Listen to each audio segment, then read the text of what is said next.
14 دن 12 ربیع 29 30 2 دن یہ اور 12 دن اگلے 14 دن آپ نے بیماری دیکھی، مسلسل سر درد اور مسلسل بخار. اور روزانہ آپ جب گھر بدلتے اس وقت 9 بیویاں زندہ تھیں، تو آپ پوچھتے کل کس کی باری ہے،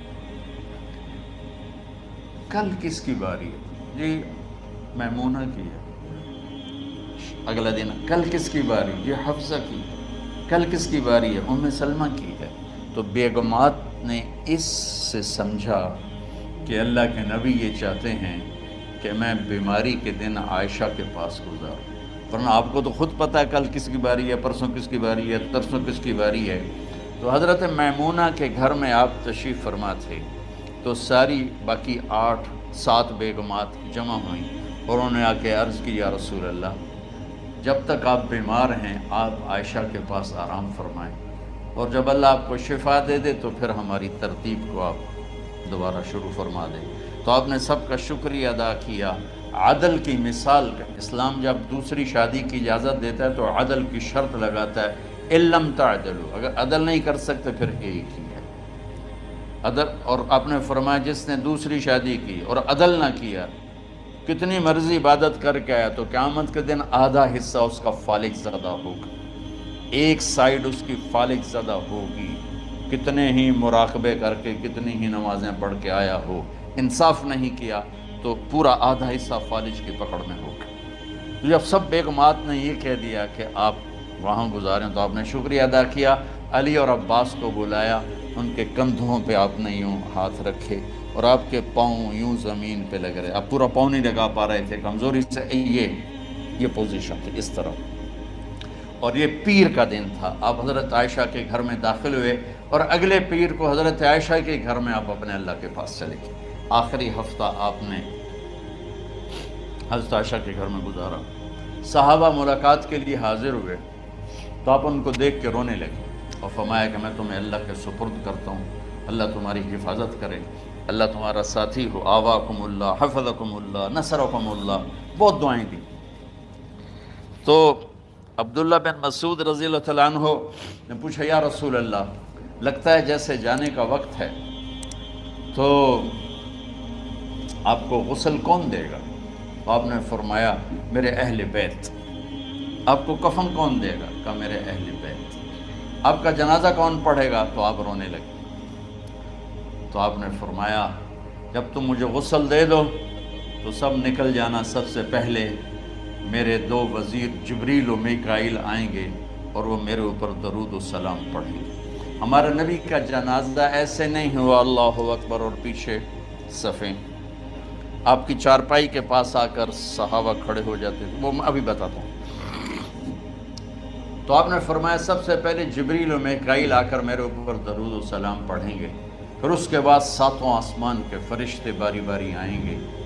جب وہ چلے جائیں گے تو پھر سب سے پہلے میرے خاندان، میرے اہل بیت کے مرد آ کر میرے اوپر سلام پڑھیں گے، پھر ان کی خواتین آ کر سلام پڑھیں گی، پھر ان کے بچے آئیں گے، پھر ان کے نوکر اور نوکرانیاں آئیں گی، اس کے بعد مہاجرین مکے کے قریش آئیں گے، اس کے بعد ان کی عورتیں آئیں گی، ان کے بچے آئیں گے، ان کے نوکر اور نوکرانی آئیں گی، اس کے بعد مدینہ والے آئیں گے، پھر مدینہ کی خواتین آئیں گی، پھر ان کے نوکر نوکرانی آئیں گے، اور اس کے بعد مجھے تم اللہ کے سپرد کر دینا. اور پھر آپ نے ایک عجب بات فرمائی جو کسی نبی نے نہیں فرمائی.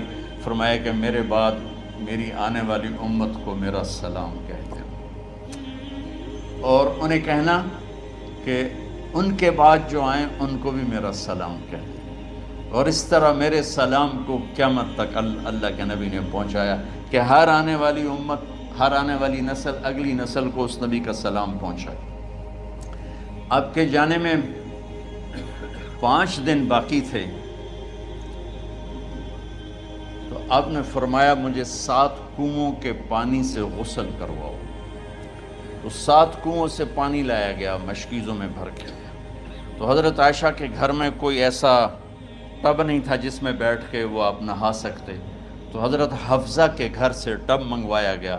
آپ اس میں بیٹھے، تہمت باندھا ہوا تھا، کرتا اتارا اور آپ پر 7 کنوؤں کا پانی ڈالا گیا، تھوڑا تھوڑا تھوڑا تھوڑا تھوڑا تھوڑا.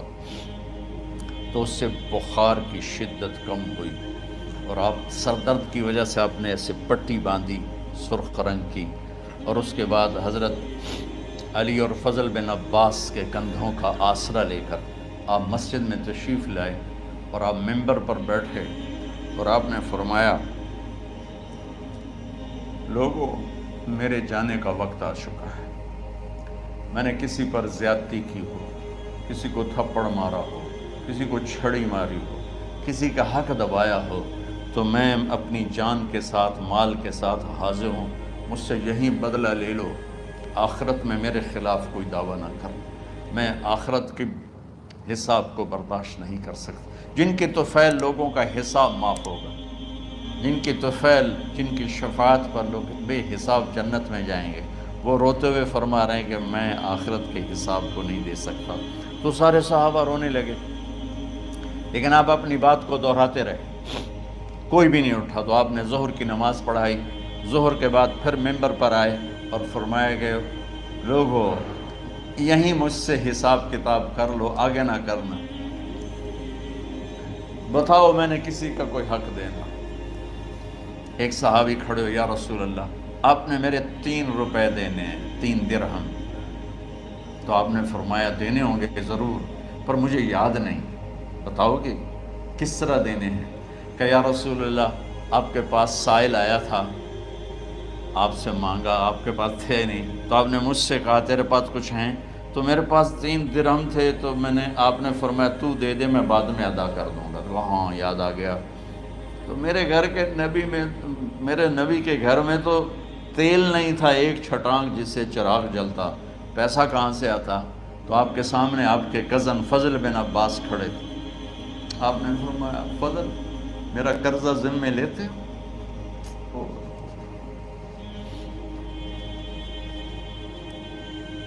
جن کے لیے کائنات سجائی گئی، جنت کی چابیاں جن کو پکڑائی گئیں، جاتے ہوئے 3 روپے دینے کی ہمت نہیں تھی۔ کہ فضل، میرا قرضہ ذمے لیتے؟ کہ جی یا رسول، میں اپنے ذمے لیتا ہوں، کہ اس سے لے لینا۔ آپ گھر تشریف لے گئے، نماز کے لیے آتے تھے، پڑھاتے تھے۔ جمعرات کو عشاء کی نماز پڑھانے کے لیے اٹھ نہیں سکے، گر گئے، پھر اٹھنے لگے، اٹھ نہیں سکے، گر گئے، پھر اٹھنے لگے، اٹھ نہیں سکے۔ تو آپ نے فرمایا ابو بکر سے کہو نماز پڑھائے، عشاء کی نماز۔ ابو بکر ذرا پیچھے کھڑے تھے، عمر آگے کھڑے تھے۔ تو لوگوں نے کہا نماز ہی پڑھاؤنی، کوئی پڑھا دے وے، تو انہیں حضرت عمر کو آگے کیا، انہوں نے کہا اللہ اکبر۔ جب حضرت عمر کی تکبیر سنی تو آپ نے اندر سے زور سے فرمایا عمر کو پیچھے کرو، ابو بکر کو آگے کرو، میرے رب کا فرمان ہے، میرے مصلی پر ابو بکر کے سوا اور کوئی کھڑا نہیں ہو سکتا۔ جمعرات کی عشاء، جمعہ ہفتہ اتوار کی 15 نمازیں، اور پیر کی فجر کی 16 اور جمعرات والی 17 نمازیں ابو بکر نے پڑھائیں میرے نبی کی موجودگی میں۔ ہفتے کے دن ظہر یا عصر میں آپ علی اور فضل بن عباس کے کندھوں پر ہاتھ رکھ کے مسجد میں داخل ہوئے، اور ابو بکر نماز پڑھا رہے تھے۔ ادھر محسوس ہوا کہ اللہ کے نبی آ رہے ہیں، تو ابو بکر نے یوں پیچھے ہٹنا شروع کیا ایسے، تاکہ مصلی سے ہٹ جائیں۔ تو آپ نے ایسے ہاتھ کا اشارہ فرمایا کہ کھڑے رہو، ہٹو نہیں، کھڑے رہو۔ تو وہ پھر آگے مصلی پر آ گئے۔ تو آپ تشریف لائے اور الٹے ہاتھ ابو بکر کے ساتھ بیٹھ کر آپ نے ظہر یا عصر کی 4 رکعت نماز ابو بکر کی امامت میں ادا فرمائی۔ یہ آپ کی آخری نماز تھی مسجد کے اندر امت کے ساتھ، اور تشریف لے کے جمعے کا دن تھا۔ جبریل آئے، یا رسول اللہ، مجھے اللہ نے بھیجا ہے کہ جاؤ میرے محبوب کا حال پوچھ کے آؤ۔ اللہ، تو اب درد اور بخار دونوں چیزیں تھیں، سر کا درد بھی ہیوی ویٹ تھا اور بخار بھی، تپش۔ تو آپ نے کہا جبریل تکلیف ہے، تکلیف میں. ہفتے کا دن پھر جبریل آئے، یا رسول اللہ مجھے اللہ نے بھیجا ہے کہ جاؤ میرے محبوب کا حال پوچھ کے آؤ. پھر آپ نے فرمایا تکلیف میں. اتوار کو پھر جبریل آئے، یا رسول اللہ نے بھیجا ہے کہ جاؤ میرے محبوب کا حال پوچھ کے آؤ. 12 ربیع الاول آ گئی، 632 عیسوی اور 11 ہجری. آپ کی طبیعت میں بشاشت آئی تو صحابہ نماز پڑھ رہے تھے، آپ نے دروازہ کھول کے سب کو یوں دیکھا. تو حضرت انس فرماتے ہیں ہم سب نماز میں تھے، لیکن جب دروازہ کھلنے کی آواز آئی اور اللہ کے نبی کا چہرہ تو ہم سب نماز میں یوں ہو گئے. نماز کے اندر ہی سارے اللہ کے نبی کو دیکھنا شروع کر دی، بھول ہی گئے کہ نماز پڑھ رہے ہیں، ایسے گم ہو گئے آپ میں. تو آپ نے جلدی سے دروازہ بند فرما دیا. یہ آپ کی آخری زیارت تھی اپنی امت کے لیے. اس کے بعد آپ اپنے اللہ کی طرف کا سفر شروع کیا. تو اشراق کے بعد آپ نے اپنے بیگمات کو بلایا، ان کو بتایا نہیں کہ میں آج جا رہا ہوں. سب سے ملے، سب کو الوداع کیا اور انہیں بھیجا. اس کے بعد آپ نے حضرت فاطمہ کو بلایا، جنت کی عورتوں کی سردار، سب سے زیادہ محبوب بیٹی، سب سے زیادہ جگر کا ٹکڑا، دل کا ٹکڑا کا، جس نے فاطمہ کو دکھ دیا مجھے دکھ دیا، جس نے اسے سکھ دیا مجھے سکھ دیا. ان کو قریب کا، بیٹی قریب ہو. تو ان کے کان میں کہا میں جا رہا. وہ رونے لگی. تو ہم نے کہا رو نہیں، چند دنوں کے بعد تیری میری ملاقات ہو جائے گی سب سے پہلے. تو 6 ماہ بعد حضرت فاطمہ کا بھی 24 سال کی عمر میں یا 25 سال کی عمر میں انتقال ہو گیا. ان کو رخصت فرمایا. پھر آپ نے داماد مولا علی کو بلایا، ان کا سر اپنی گود میں رکھا اور ان کے سر پہ اور کمر پہ ہاتھ پھیرتے رہے اور ان کو دعائیں دیتے رہے. آہستہ آہستہ تھی، آواز اونچی نہیں تھی، پست آواز تھی، اور یوں سر پہ کمر پہ، سر پہ کمر پہ، اور دعائیں دے رہے ہیں. ان کو رخصت فرمایا. آخر میں اپنے جگر کے ٹکڑے حسن اور حسین کو بلایا. ایک آپ کو حدیث سناتا ہوں. میرے نبی نے فرمایا اپنے بچوں کو عزت دیا کرو، اکرموا اولادکم. خاص طور پہ ان ماؤں سے کہتا ہوں کہ جب ہم بچوں سے عزت چھین لیتے ہیں، ان سے ہم سب کچھ چھین لیتے ہیں. پڑھے نہیں ہو، اسکول نہیں گئے ہو، ٹیوشن نہیں پڑھی ہے، ہوم ورک نہیں کیا ہے، یہ کیوں کھایا، یہ کیوں پہنا. اس پر جب ماں اور باپ بچے کو ذلیل کرتے ہیں تو اب یاد رکھیں آپ ان کے دلوں میں اپنے لیے نفرت بھر رہے ہیں. میرے نبی نے فرمایا بچوں کو عزت دو، اولاد کو عزت دو. وہ عزت تمہیں واپس کریں گے جب تمہیں ضرورت ہوگی. جب تم ان کے محتاج بنو گے تو پھر وہ عزت تمہیں واپس ملے گی. اگر ڈانٹ ڈپٹ تربیت کے نام پر کچھ نہیں ملے گا. تو آپ حسن حسین کو کیا عزت دیتے تھے؟ آپ نماز پڑھا رہے ہیں، نماز ہے مسجد کے اندر، گھر میں نہیں ہے، اور آپ سجدے میں گئے، دونوں بھائی کود کے کمر پہ چڑھ گئے. کوئی ہمارے آج کا دیندار ہوتا اس اتنے ہی انہوں نے 2 لتر مارنے آئے. آپ نے سجدہ لمبا کر دیا.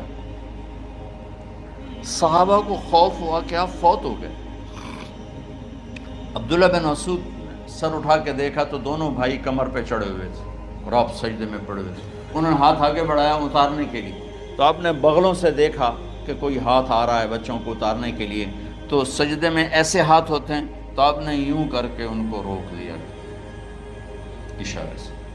جب تک حسن حسین علیہم السلام کمر پہ سوار رہے میرے نبی نے سجدے سے سر نہیں اٹھائے. یہ عزت دی.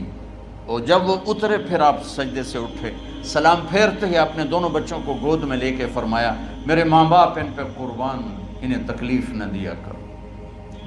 اور آپ ان کے لیے گھر آتے، روزانہ ٹائم نکالتے. آج والدین کے پاس اولاد کے لیے ٹائم نہیں، کل اولاد کے پاس والدین کے لیے ٹائم نہیں ہوگا. اپنے بچوں کو میں یہ نہیں کہتا ہوں بیٹھ کے نصیحتیں کرو، صرف محبت ٹرانسفر کرو، ٹائم دو، موبائل آف کرو، ٹی وی آف کرو، اور صرف آپ اور بچوں میں ایک ایسا تعلق ہو کہ ان کا بلوٹوتھ بھی آن ہو جائے، آپ کا بلوٹوتھ بھی آن ہو جائے، اور سارا ڈیٹا ٹرانسفر ہو جائے۔ بلوٹوتھ کو آن کیے بغیر ڈیٹا ٹرانسفر ہوگا؟ دسو بھائی۔ تو ہمارے بچوں کے بلوٹوتھ آف ہیں سکولنگ کی وجہ سے، ڈانٹ ٹپٹ کی۔ 3 سال کا بچہ بھلا سکول جانے کے قابل ہوتا ہے؟ 3 سال کا بچہ ماں کی گود کے لیے ہوتا ہے، باپ کی چھاؤں کے لیے ہوتا ہے، وہ روتا ہوا جاتا ہے، روتا ہوا آتا ہے، روزانہ ماں باپ سے نفرت اپنے اندر وہ پیدا کرتا ہے اور اس کو پالتا ہے، پڑھاتا ہے، بڑھاتا ہے۔ آپ گھر میں تشریف لاتے اور حسن حسین کے لیے گھٹنے ٹیک دیتے، ہاتھ ٹیک دیتے، آؤ بچوں اپنے اونٹ پہ چڑھ جاؤ، دونوں بچوں کو کمر پہ چڑھا کے اور پورے کمرے میں چکر لگاتے تھے۔ پھر پوچھتے تمہاری سواری کیسی ہے، اونٹ کیسا ہے؟ پھر دونوں کو اتار کے زینب کو بٹھاتے اور زینب کو پورے کمرے کا چکر لگواتے۔ شہنشاہ ہے انبیاء، انبیاء کے بادشاہ نہیں، پوری کائنات کی اللہ تعالیٰ نے آپ کو بادشاہی عطا فرمائی، سرداری عطا فرمائی، اور کائنات کی سب سے زیادہ مصروف ترین اور ذمہ دار ترین ہستی روزانہ بچوں کے لیے ٹائم نکالتے تھے۔ ادھر چھوٹا سا تاجر کہتا ہے ٹائم کوئی نہیں، یا مائیں کہتی ہیں ٹائم کوئی نہیں۔ ہائے ہائے ہائے، جگر کے ٹکڑوں کو بلایا، جو ہی سینے سے لگایا آنسو شروع ہو گئے۔ بیویوں کو رخصت کیا، خاموش، بیٹی کو رخصت کیا، خاموش، داماد کو رخصت کیا، خاموش، جو ہی بچوں کو سینے سے لگایا تو آپ کے آنسو نکلنا شروع ہو کہ ایک زہر میں تڑپ تڑپ کے مرے، ایک کا سر کٹ کے نیزے پہ چڑھا۔ میرے نبی آگے آنے والے زمانے میں دیکھ رہے تھے کہ میرے بچوں کے ساتھ کیا ہونے والا ہے، اس پر آپ بے قرار ہو کر روئے، بولے کچھ نہیں، ان کو بھی رخصت فرما دی۔ جب وہ چلے گئے تو جبریل آ گئے، یا رسول اللہ، باہر ملک الموت دروازے پر کھڑا ہے، اندر آنے کی اجازت چاہتا ہوں۔ تو آپ نے فرمایا آ جائے، میں نے کب روکا؟ تو ملک الموت اندر آیا، ایک فرشتہ اور بھی تھا، کہا السلام علیکہ یا رسول اللہ، یا رسول اللہ میں آپ کو سلام پیش کرتا ہوں، میں نے کبھی کسی کو سلام نہیں کیا۔ آپ کے رب نے فرمایا جب جاؤ تو اجازت لے کے جانا، بن اجازت اندر نہ جانا، میں کبھی کسی سے اجازت نہیں لیتا۔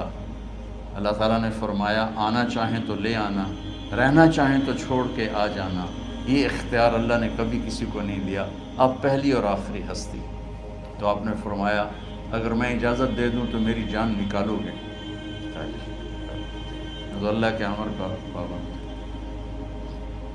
تو آپ نے جبریل سے پوچھا کیا کہتے ہو، تم کیا کہتے ہو؟ جبریل نے کہا یا رسول اللہ، اللہ آپ کی ملاقات کے شوق۔